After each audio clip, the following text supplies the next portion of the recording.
ბიჭო, კაცი, აგერ არის, შენ ხარ ჩემი ბატონი და გაეცი პასუხი.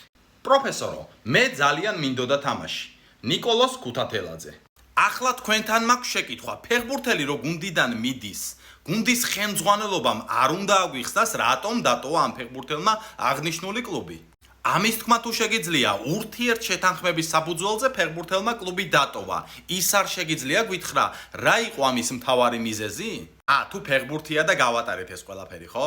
ანუ ყველაფერი ხდება, შეიძლება ფეხბურთელს არ მისდის კარიერა ისე და კლუბი დატოვა, ეს ჩვეულებრივი მოვლენაა.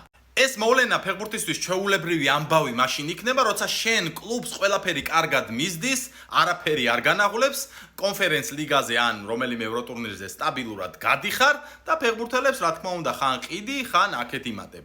მაგრამ შენ საფეხბურთო კლუბს არაფერი განსაკუთრებული შედეგები არ გაქვს, არაფერი გაბადია და მაინც ასე ვიქცევით? ფეხბურთელი ჩვენ როგორც ჩანს გვისმენს და თან გვიყურებს. აი აქ არის ზევით კომენტარებში.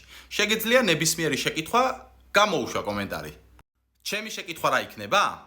ნიკოლოზ, რამდენ წლიანი კონტრაქტი გააფორმე თბილისის დინამოსთან და რამდენი ხანი მოგიწია იქ ყოფნა?